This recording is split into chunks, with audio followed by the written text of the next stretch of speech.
네, 첫 번째 분석 이슈 제목이 인도, 파키스탄 그리고 이스라엘 이렇게 돼 있는데 재밌을 것 같아요. 과연 핵 전쟁으로까지 이어질 것인가? 전 세계 사람들이 정말 많은 걱정과 우려 속에서 지켜봤던 인도와 파키스탄의 분쟁. 지난 5월 10일 날 미국의 트럼프 행정부의 중재로 가까스로 휴전에 들어가기는 했지만 그 전에 아주 굉장히 살벌했어요. 이러다 진짜 핵전쟁 인도든 파키스탄이든 누가 먼저 자전 날리면 핵미사일이 날아가는 거니까. 그런데 이번에 이렇게 미국 중재로 휴전이 되긴 했지만 원래는 4월 22일 벌써 이제 한 달 전이에요. 4월 22일 날 이번 분쟁이 시작됐다고 하는데 인도 파키스탄 분쟁 얘기하기 위해서는 왜 이번에 이런 일들이 일어났는지 그 배경부터 좀 설명을 해 주셔야 될 것 같아요. 예, 이제 말씀하신 것처럼 이제 4월 22일 날이죠. 이제 그 인도령 카슈미르 지역에서 이슬람 테러로 현지 관광객 26명을 살해를 했습니다. 테러로. 그 파키스탄 그 계열의 그 테러리스트가 했고 그중에서 17명이 부상을 당했어요. 그 여기에 대해서 이제 인도가 신두루 작전이라는 명명하에 이제 반격을 해서 미사일 공격으로 파키스탄의 주요 전략 시설 다 파괴했지요. 이게 이제 현재까지 개요고 그러다 트럼프 대통령이 개입하고 뭐 해서 이제 어떻게 보면 불안전한 휴전을 맞이하고 있습니다. 뭐 인도하고 파키스탄이 두 나라가 서로 앙숙이라는 건 뭐 오래전부터 우리가 알고 있었는데 앙숙 정도가 넘어서 진짜 그 두 나라가 핵무기를 갖고 있을 정도로 아주 그냥 철천지 원수인가 봐요. 그 두 나라가 이렇게 철천지 원수가 된 그 역사적 배경, 뭐 굉장히 긴 얘기겠지만 짧게 좀 설명해 주시죠. 가장 이제 핵심 키워드가 종교 갈등이죠. 아하. 왜냐하면 이제 1947년에 이제 인도 제국이 이제 영국의 지배를 받다가 이제 독립을 하지 않았겠습니까? 47년에 그때 이제 둘로 쪼개졌어요. 그러니까 어떻게 했냐면 힌두교가 다수, 80%인 세속적인 인도가 나온 것이고. 인도는 힌두교. 그렇죠. 그 다음에 이슬람 국교 96.3%가 이제 바로 이제 파키스탄 이슬람 공화국. 그러니까 민족은 똑같은데 종교로 나라가 쪼개진 거죠. 그렇게 해서 이제 분할이 됐는데 그 과정에서도 되게 뭐 좀 힘들었어요. 한 1,500만 명의 강제 이주민이 됐고 이 중에서 뭐 100만 명 가까운 사망자가 발생했기 때문에 그게 이제 카슈미르를 둘러싼 영토 분쟁이 오늘날까지 이루어지고 있지요. 근데 핵심이 뭐냐면 테러입니다. 테러. 그러니까 즉 뭐냐면 이제 뭐 지도를 봐서 보셔도 알겠지만 이제 국력 그 차이가 나지 않습니까? 파키스탄, 인도가 훨씬 세죠. 그러니까 파키스탄의 군부 엘리트들은 이제 이거 1대1로 인도랑 하기에는 좀 힘드니까 비대칭 전략을 씁니다. 비대칭 전략이 뭐냐?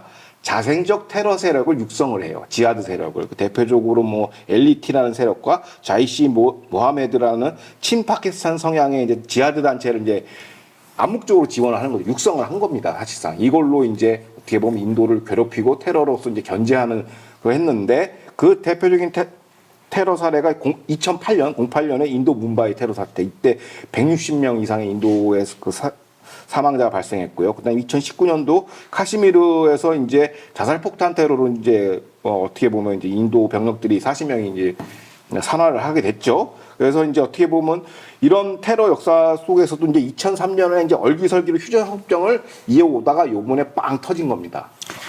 그 호텔 문바이 테러 사건 160명이 죽은 사건이죠. 요거를 소재로 한 영화도 있어요. 그 영화 보면은 야, 무슬림들이 그냥 그 힌두교인 인도 사람들을 기관총으로 난사해서 호텔 안을 아주 쑥대밭을 만들고 하여튼 끔찍해요. 그러니까 결국은 이스라엘하고 이 팔레스타인하고 비슷한 것 같아요. 팔레스타인도 이스라엘하고 게임이 안 되니까 계속 이스라엘 향해서 테러를 일으키는 것처럼. 그런데 이번에 이번 분쟁에서 4월 22일 날 시작돼서 5월 10일 날 끝나기까지 그 중간에 인도하고 파키스탄하고 한바탕 붙으면서 공군 전투기들이 이렇게 붙어가지고 공중전을 이렇게 벌였나 봐요. 그런데 이제 그 파키스탄 쪽에 의하면은 프랑스산 전투기를 가진 인도를 중국산 전투기를 가진 파키스탄이 깨부셔서 세 대의 프랑스산 전투기를 떨어뜨렸다. 이렇게 얘기를 하는데 이게 파키스탄의 일방적인 주장입니까? 사실 정말 이렇게 된 겁니까? 일방적인 주장과 이제 여러 전쟁 중에 서로 이겼다고 이제 이런 선무 전쟁을 하니까 정보전을 하니까 이제 그 연장선에서 뭐 저는 이제 영상이 공개됐으니까 격추했겠죠. 어허. 세대를. 아, 영상이 있군요. 예, 세대까지 모르는데 격추된 영상이 하나가 잡혔어요. 그러니까 오케이 뭐 그렇게 볼 수도 있죠. 근데 그거와 마찬가지로 그러니까 J-10이라는 이제 중국산 전투기인데 굉장히 저가의 전투기고 그 다음에 J-10에 어떻게 보면 파키스탄 뭐 중국 이제 합작 전투기가 JF-17기라는 게 있는데 이것도 추락을 했어요. 그러니까 양쪽에 출혈이 있는데 이게 왜 자꾸 이제 언론에서 나오고 호들갑을 떠냐면 이게 그 출처가 홍콩 차이나 모닝 포스트예요. 여기서 이제 뭐라고 하냐면 싸구려, 그러니까 가성비 좋은 중국산 J-10 전투기가 고가의 프랑스 라팔 고성능 전투기를 작살냈다. 뭐 이런 식으로 이제 홍보 기사가 많이 나와요. 그래서 대표적으로 그 근원지가 홍콩 차이나 포스트예요. 근데 여기서 대만 전문가를 이용해서 이렇게 얘기합니다. 파키스탄의 중국 무기가 보여준 성능은 대만에게도 경쟁을 울리는 일. 아하. 그러니까 대만 너네들 서구 무기 써봐야 우리의 가성비 높은 J-10한테 안 돼. 뭐 이런 어떻게 보면 어떻게 보면 선동을 하는 거죠. 근데 우리가 알 수 있다시피 뭐 전투기 3-4대 드론 요격을 했다고 해서 그게 전쟁 승패를 가리지는 않잖아요. 그래서 이건 약간 중국발 정보 전쟁, 그 인포메이션 워페어가 지금 진행되고 있다라고 좀 보여집니다. 제가 알기로는 그 전투기들이 이렇게 공중전을 할 때 전투기의 성능도 물론 중요하겠지만 전투기 조종사의 그 조종 실력도 한몫한다라고 이렇게 생각이 들거든요. 이 영화를 보고 제가 영화를 좋아하다 보니까 또 영화 얘기를 해야 되는데 꼴이 잡혔다는 얘기를 해요. 꼴이 잡히면 그건 끝나는 겁니다.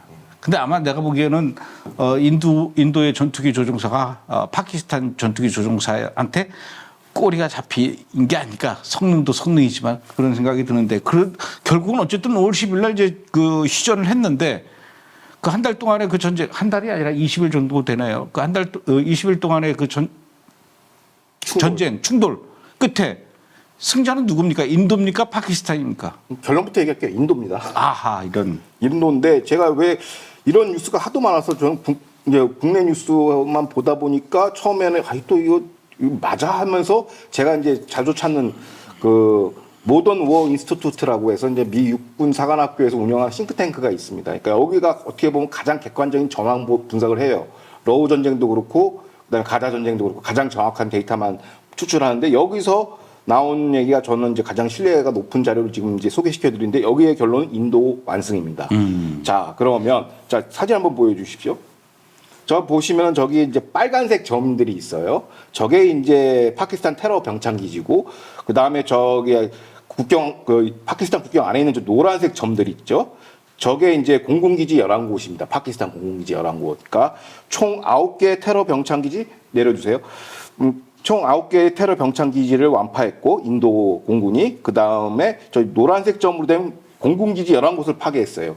완파를 했다는 얘기인데 뭐 테러 병창 기지는 국경선에 있는 거 그 빨간 점으로 된 거 파괴한 건 오케이. 그럼 뭐 그걸 놓고 인도가 승리했다고 보는 건 아닌데 더 중요한 게 뭐냐면 파키스탄 안쪽에 국경 안에 있는 공군기지 11곳이 파괴입니다. 그 11곳의 성격을 잠시 이제 소개시켜 드리면 이런 거예요.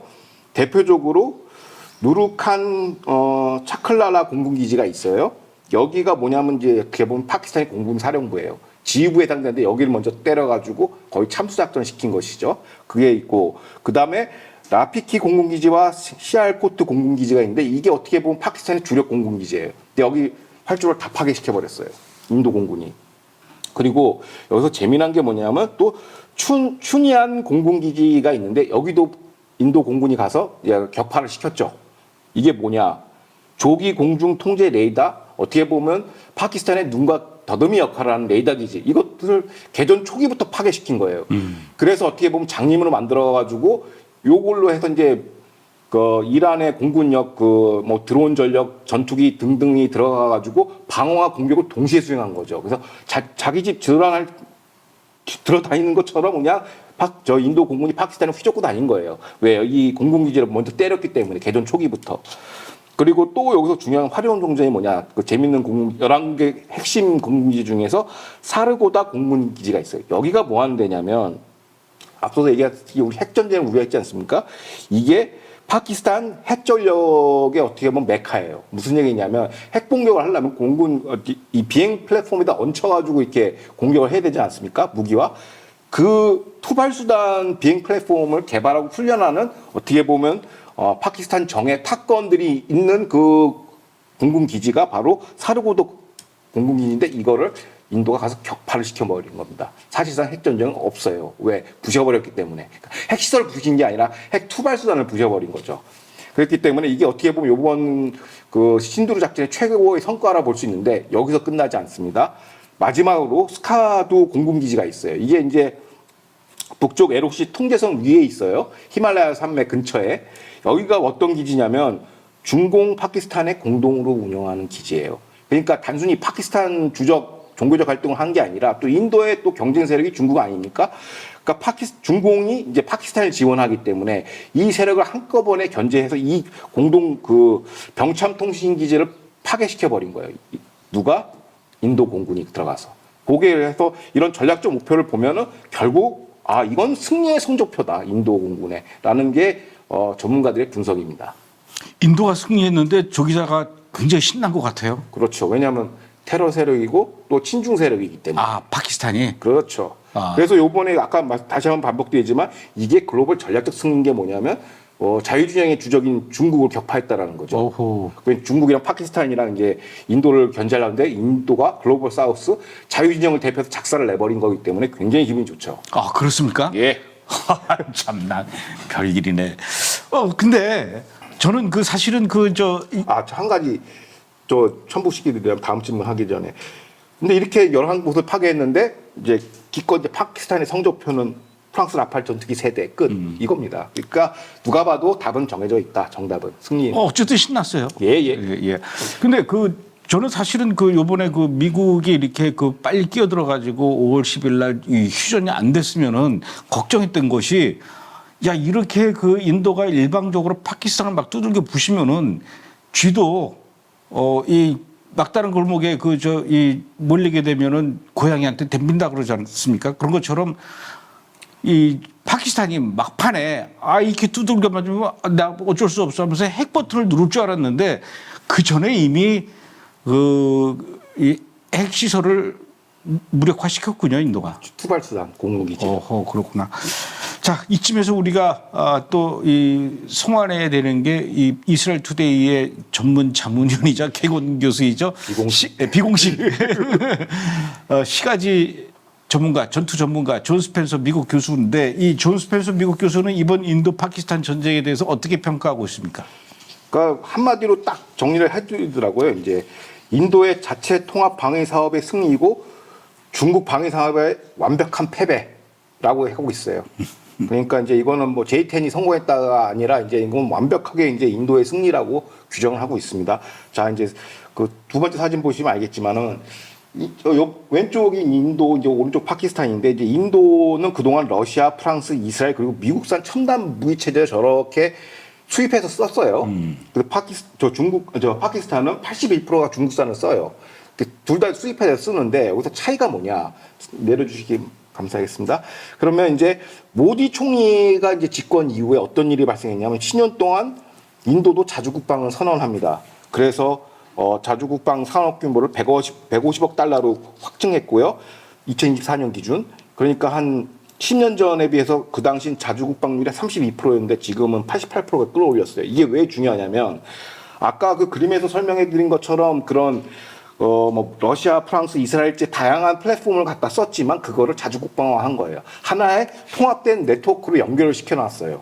대표적으로 요번이 이제 핵심인데 처음에 파키스탄이 그 싸구려 드론 있잖아요. 이란이 쓰는 전법, 러시아가 쓰는 전법, 싸구려 드론을 벌떼 공격을 했어요. 근데 인도는 다층적 방공망인 아스카시 QRSM 이거 단거리, 그 다음에 이스라엘제 바락8 중거리 그 방어망, 그 다음에 구형 러시아 S400 장거리를 갖다가 하나의 시스템으로 혼합시켜가지고 막아버린 거예요. 그러면 단거리, 중거리, 장거리뿐만 아니라 또 10km 미만의 반경에서 또 요격할 수 있는 킬체인까지 운영한 거예요. 여기는 약간 재래식 전력이 들어가가지고 그 드론을 제거할 수 있는 시스템, 그 다음에 전자전, 장비전 이런 것까지 완전 촘촘하게 전술교리를 만들어가지고 다 막아낸 거예요. 그럼 막기만 하고 끝낸 게 아니라 공격을 했잖아요. 이거는 뭐 어떻게 중국산 그 방공망을 완전히 빠개버린 거예요. 뚫고 들어갔는데 그게 뭐냐? 중국산 대표적인 방공망이 HQ-99-P 그다음에 LY-80과 FM-90이라는 어떤 그 파키스탄의 방공망이 중국산 MD 시스템인데 이거를 인도의 전자전 재래식 무력 타격 드론 전술로 구성된 유연한 전술로 빠개버린 것이죠. 그러니까 어떻게 보면은 여기에는 이스라엘 기술이 들어갔다는 얘기면 AI도 들어갔다는 얘기예요. 그러니까 무슨 얘기? 아까 그 라팔 전투기도 라팔 전투기를 일반적으로 라팔이 주력기라고 생각하지만 라팔을 하나의 뭐랄까 그 먹잇감을 던져주고 첨단 드론을 가서 박은 거죠. 이런 결정을 실시간으로 AI가 해주는데 이거를 인도는 하나의 체계로 러시아제, 미국제, 이스라엘제 다 쓰지만 통합시켜서 성공시킨 사례다. 그래서 결국은 중국산 무기 81%를 쓰는 파키스탄을 작사를 낸 거죠. 그래서 인도가 자주국방과 전 세계 무기가 하나로의 이제 용광로처럼 무게와서 통합 네트워크를 이뤄서 이겨냈다. 그래서 이게 군사 전술적으로는 굉장히 높은 쾌거라고 스펜서 교수는 지적하고 있고요. 결론적으로 스펜서 교수의 이번 신두루 작전의 총평이 이렇습니다. 테러는 새로운 레드라인이라는 걸 설정했다는 거예요. 이게 무슨 얘기냐면 과거에는 뭐 테러 하다가 뭐 그냥 공안 사건을 이게 치부를 한단 말이에요. 서로 하회하고 이제 딱 끝냈는데 이제는 테러를 벌이면 인도 정부는 명시적으로 얘기한 거예요. 이제 전쟁 행위로 간주한다는 거예요. 그러니까 공안이 아닌 무력 행사를 하겠다라는 거예요. 그거를 갖다 새로 설정한 거 이게 전략적 승리고요. 또 두 번째 뭐 아까 방금 얘기했던 뭐 압도적 군사적 우위가 나왔고, 근데 세 번째가 뭐냐면 억제력을 만든 거예요. 사람들이 다 고민하는 게 물 끊으면 뭐 핵전쟁 하겠다 뭐 이렇게 얘기하지만 인도는 초기부터 단기간에 압도적 화력으로 제압을 한 거예요. 그럼 공군 다 뽀개고 났으면 이제 지상군 투입해도 되거든요. 근데 거기서 딱 멈춘 겁니다. 인도가. 이게 바로 교과서에 나오는 억지력 개념이에요. 상대방의 군사를 무력화시키고 끝내는 거. 이게 억지력을 지금 행사했다라는 거죠. 이걸 만천하에 보여준 거예요. 두 번째 이제 앞서 얘기한 것처럼 해외 무기 시스템과 자국 방어 시스템을 일원화시켜놨기 때문에 독자적인 안보 외교 전략이 구축이 돼요. 우리가 이스라엘 가자 전쟁을 보면은 국제사회가 그렇게 흔들어대지 않습니까, 이스라엘을? 근데 무기 가지고 또 바이든 행정 막 괴롭히고, 근데 이거 자체 국방을 해버리니까 외국에서 뭐라고 떠들어도 인도는 자기 스케줄로 탁탁탁 가는 거예요. 부셔놓고 휴전 끝 하니까 이제 이래서 전략적 독립을 잃었다. 글로벌 사우스 인도가. 그래서 요번에 인도가 이것 때문에 주가가 엄청 많이 올랐어요. 아하. 그래서 표면적으로 나오는 뭐 라팔 세대 이거 의미 없는 얘기예요. 이거. 그래서 오히려 이런 전문 분석 자료를 사우스 차이나 모닝 포스트는 주어를 바꿔서 이거 중국산이 뭐 자체 통합 방어 능력이 뛰어나다는 식으로 기사를 썼더라고요. 그래서 깜짝 놀랐어요. 아, 저거는 선동 홍보전이구나라고 생각을 했죠. 중국 애들이 하는. 근데 확실한 거는 요번에 인도의 자주국방 글로벌 그 힐체인이랑 연결된 자주국방으로 이겨낸 최초의 사례라고 볼 수 있습니다. 2008년도에도 아까 말씀하셨던 것처럼 그 호텔 뭄바이 거기서 그 테러를 일으켜가지고 그때도 이제 무슬림들이 힌두교인 그 인도 사람들을 160여 명을 이렇게 살해를 했지 않습니까? 그때는 전쟁으로 가지 않았지만 이번에 26명의 인도 사람 힌두교인들을 무슬림들이 와가지고 과격 무슬림들이죠. 이 사람들이 와가지고 살해했다고 해서 전쟁이 벌어졌으니까 2008년도하고 2025년도하고 지금 인도가 이 테러를 대하는 이 자세가 바뀐 거예요. 안보 행위죠. 이제. 안보 행위죠. 그리고 진짜 굉장히 의미 있는 그 말씀을 하신 게 전쟁을 준비하면서 이 무기들을 어느 한 나라에만 의존하게 되면 이번에 파키스탄이 중국에만 의존해서 81%를 차지했을 때보다도 이거를 다양하게 해놔야 위험하지 않다라는 거죠. 인도가 이번에 이 프랑스 전투기, 이스라엘 미사일 또 그 러시아 거 여러 다국적으로 이렇게 무기를 갖다 준비를 하니까 매이지 않고. 그렇죠. 아주 이번에 진짜 신날만 하네요. 그렇죠. 자, 그런데 이번에 인도가 그렇게 파키스탄과 전쟁을 하면서 승리할 수 있었던 그 결정적인 계기가 그 뒤에 또 이스라엘이 있었다 이렇게 얘기하는데 이스라엘이 어떤 영향을 주는 것입니까? 그러니까 파키스탄 발 매체 보도에 따르면 이런 얘기가 나옵니다. 인도가 이스라엘산 자폭 드론을 사용했다고 지금 성토를 하고 있어요. 그러면서 그게 이스라엘 공군 방위 사업체인지 IAI 제조사가 개발한 하롭 드론 이걸 우리가 12대를 격추시켰어라고 자랑질을 했거든요. 근데 이제 하롭 드론은 격추된 건 맞는 것 같아요. 근데 이게 하롭 드론이 뭐냐면 단거리 자폭 드론이에요. 그러니까 이게 솔직히 타격인지 목표물을 했는지 아니면 자폭인지 구분이 안 가죠. 요격인지가. 그래서 이건 뭘 갖고 있냐? 고폭탄 탄두를 갖고 있으며 무인 비행기 자체가 폭탄이에요. 그 자폭 드론이니까 미사일처럼 활용할 수 있고 이게 채공 시간에 로이터링 하다가 목표물 발견하면 가서 때리는 거예요. 온몸으로 가서. 그러니까 이거를 뭐 요격이라 봐야 되는지 목표물 할지는 잘 모르겠으나 이 헌터 킬러 킬체인으로 채공 비행하다가 목표하니까 요게 이제 단거리 아마 이 하퍼 드론으로 그 아까 봤던 지도에 이제 국경성 LOC 근처에 이제 테러 병참 시설을 이걸로 이제 때리지 않았나 저는 예상하고 있고요. 그런데 파키스탄 당국이 보도를 안 하는 부분이 하나 있어요. 바로 이스라엘의 헤론 마크 2 드론인데 이게 무시무시한 거예요. 이게 2023년에 인도가 이스라엘부터 도입한 건데 이거는 엄청난 게 뭐냐면 45시간 떠 있을 수 있어요. 채공 시간이. 그 다음에 장거리 그 레이더 정찰 기술이 있고 또 장거리 레이더가 있다는 얘기는 뭐냐면 장거리 정밀 타격이 가능하다는 거예요. 쪽집게 타격도 가능하고 그 무장력도 엄청나게 나고 요게 있는데 이게 2024년 인도 북부 전방 공군기지에 이게 배치가 돼 있고 중국과 파키스탄 접경지에서 감시 임무를 하다가 유사시에는 바로 들어가서 타격을 하는 거예요. 요번에 아까 얘기했던 깊숙한 핵 전략 그 투발수단 그 공군기지 여러 기지를 때릴 수 있었던 게 아마 마크2 헤론인 걸로 사료가 됩니다. 그래서 이게 이스라엘이 엄청난 기여를 한 것이죠. 어떻게 보면 인도 능력에. 그래서 이스라엘 현지 싱크탱크인 JISS는 군사적으로 이스라엘이 인도의 고고도 정찰 방어 장거리 정밀 타격 역량을 현격히 높여줬다. 그러니까 요번 어떻게 보면 1등 공신은 이스라엘하고 봐요. 이스라엘 기술력으로 싸워서 이긴 거예요. 사실상.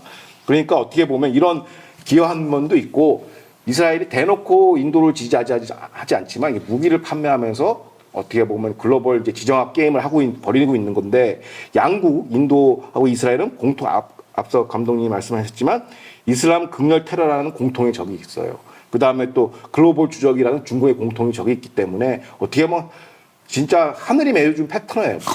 이거는 찰떡궁합이에요. 네, 그러니까 미국하고도 친하지만 또 글로벌 사우스에 가장 강력한 맹방이 있는 거예요. 근데 이거는 조용한 맹방이죠. 실질적인 맹방이. 그래서 이게 굉장히 고무적인 일이다. 그래서 이건 사실상 이스라엘이 좀 표현이 좀 과합니다만 이스라엘이 인도라는 대리세를 통해서 테러 세력을 작사를 낸 거예요.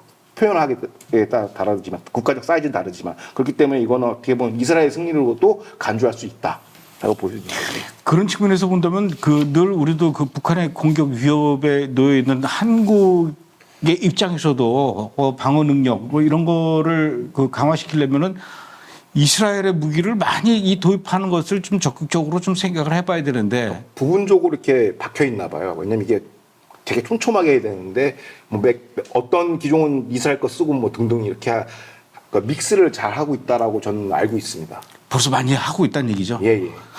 그런데 그 이스라엘이 아니면 우리도 어떻게 될지 모르는데 왜 이렇게 그 이스라엘을 미워해가지고 이렇게 반유대주의 시위가 많이 일어나고 그런지 모르겠어요. 자, 인도하고 이스라엘은 이번에 그렇게 찰떡궁합을 보여준 거 말고도 평소에도 이렇게 케미가 좋다라는 건 뭐 많이들 알고 있거든요. 이스라엘의 베냐민 네타냐후 총리하고 또 인도의 모디 총리하고 친해요. 그런가 하면 또 미국의 도널드 트럼프 대통령도 유럽과 중동과 인도를 연결하는 글로벌 사우스 프로젝트 그 중동에서도 특히 이스라엘을 통과하는 이렇게 그 도널드 트럼프도 구상을 할 정도로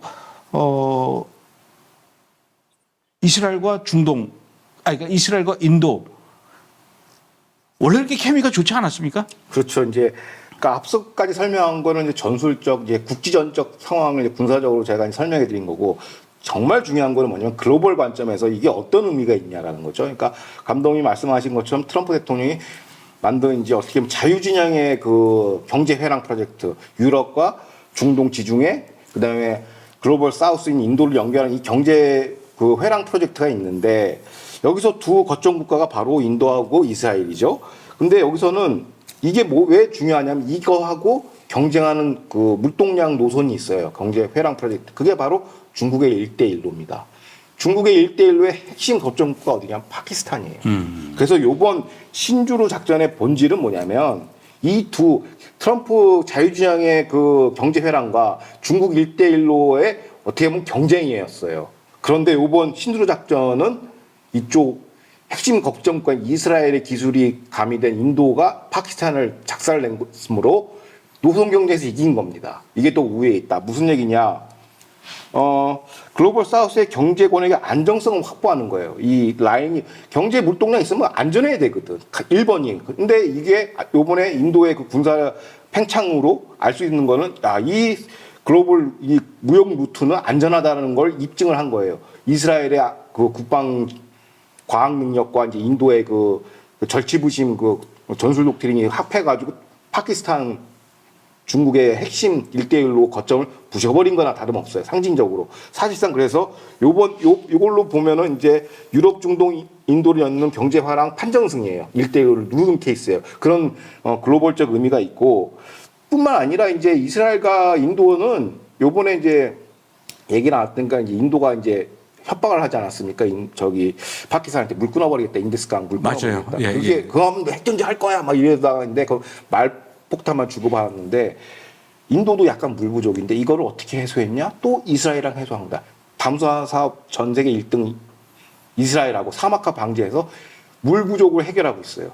사실상 이스라엘이 요르단 갖고 놀 수 있는 게 전략적 물이거든요. 요르단. 그러니까 이거를 인도한테 그대로 전수를 해준 거예요. 그런 식으로 전략적인 분야 곳곳에서 이스라엘과의 그 케미는 상상 이상이다. 겉으로 드러나는 거 이상이라는 거죠. 근데 글로벌 관점에서는 중국의 어떤 패권에 맞서가지고 미국의 패권을 이겨버린 것이죠. 중국의 패권이 이제 미국의 패권한테 어떻게 보면 좀 꿀밤 맞은 거죠. 이거는.